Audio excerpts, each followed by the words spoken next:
This is the final video on Chapter 20, America is Hyperpower. So we were just speaking about sectarian violence in the previous video. So this has been a long-standing problem in Iraq, this sort of Sunni-Shia divide. So this is a good quote from your book here. It says, Sunnis fought each other and Shiites, fought each other and Sunnis fought the coalition, and in some cases Al-Qaeda. The jihadists fought both. So you can see the sort of mess that occurred there of all these different sort of warring sects and different factions, and of course the United States and other sort of external troops are there, sort of all in the mix there. So we see this huge sort of exodus out of the country. Over 2 million Iraqis flee the violence and bloodshed that's going on. So the longer the Iraq War goes on, the more the public lacks support there. So public support erodes the United States. So by 2007, you can see nearly 3/4 of Americans are pessimistic about the war. Again, particularly after those objectives and the rationales for war had changed, when we realized there was no WMD, when we realized that there was no connection between Saddam and Al-Qaeda, for example. People can increasingly question why we were there. And again, as more and more servicemen and women lost their lives over there, you can see that the country became more had sort of a war fatigue. So this was an extremely difficult situation also in Afghanistan, where the reconstruction there, or again, a lot of people that were involved at that time said we weren't reconstructing, we were just constructing. There wasn't anything there in the first place, as far as roads and schools and all those kind of things that sort of take for granted in our developed country. Although on the other hand, so your book calls it the most under-resourced nation-building effort in history. Just the sort of the commitment that was necessary there.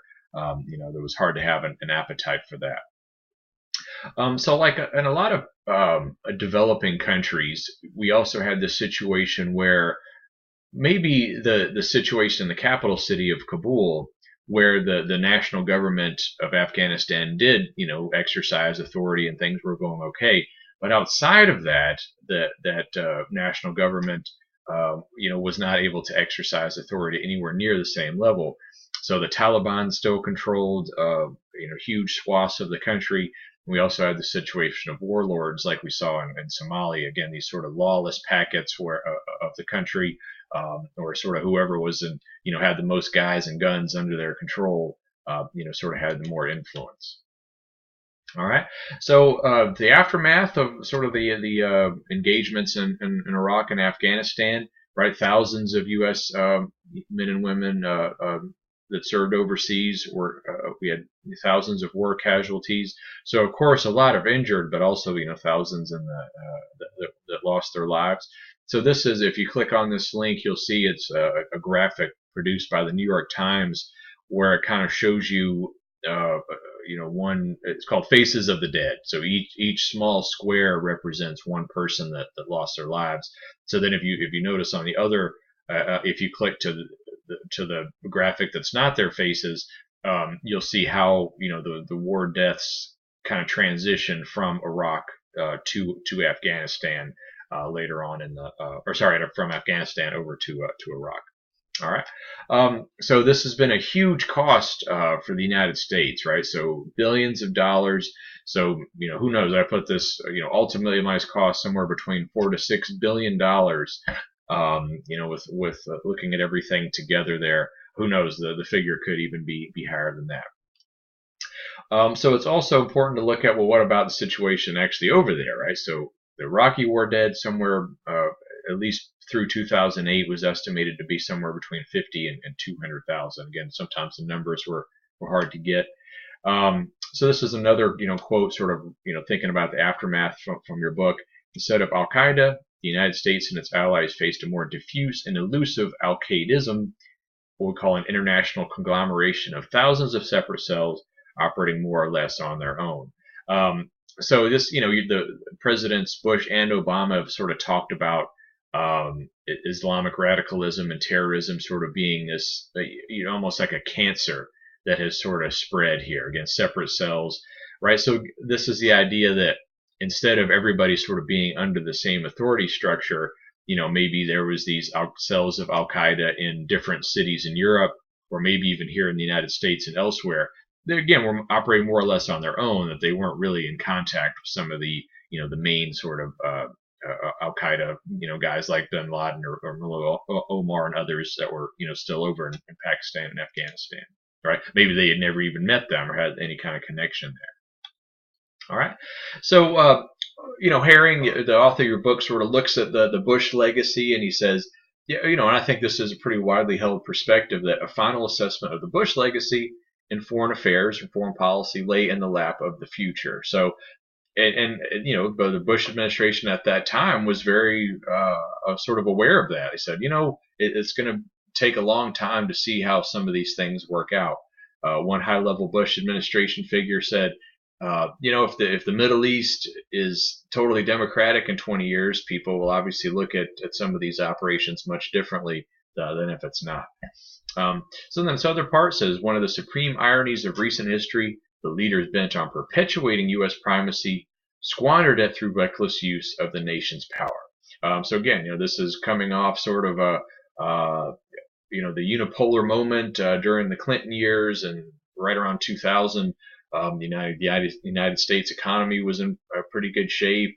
Things were moving along, but there was this sort of reckless use of the nation's power, right, with the interventions and abroad. So there's one author, Richard Haas, with the Council on Foreign Relations, for example, and others who have said that that there was a difference there, though, that we call maybe Afghanistan would be considered more a war of necessity, whereas Iraq was more a war of choice, right? War of choice, war of necessity. Think kind of about the differences there. All right.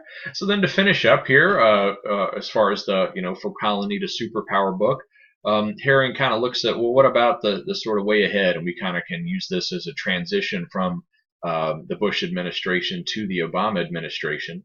So during this period, we have what's called the rise of the rest, where we look at some countries, say, for example, the BRICS. So BRIC would be Brazil, Russia, India, and China. So countries, that had not previously been seen as major powers in the world kind of rising, how the United States was going to, respond to that. So a lot of folks said this was also sort of the end of that U.S. Or American unipolar moment, right, where the sort of distribution of power in the world was just so tilted toward the United States that maybe it was kind of starting to tilt back towards, again, maybe the rise of the rest, as we can see there.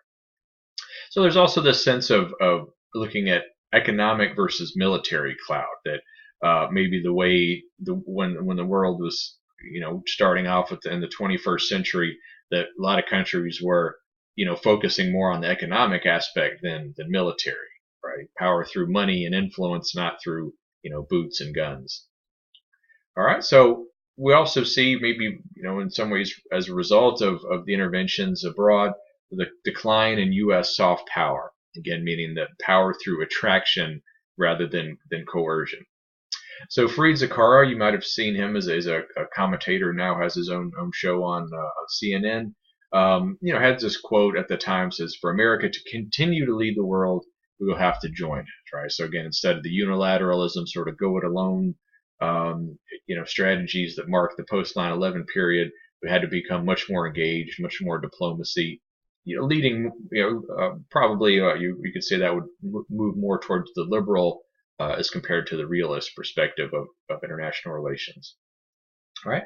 But so, look, overall here, we said the U.S. has a rich foreign policy tradition to draw on for the future, right? So again, thinking about how things kind of transitioned from the Bush to Obama administrations. Of course, both of those wars are still going on the day he assumes office. So we think about, wow, what an enormous challenge for a president that U.S. forces were actively engaged, not just in Afghanistan, but also in Iraq. All right. So we'll go ahead and end this video here, and this will conclude Chapter 20, The Strength of a Giant, America as Hyperpower.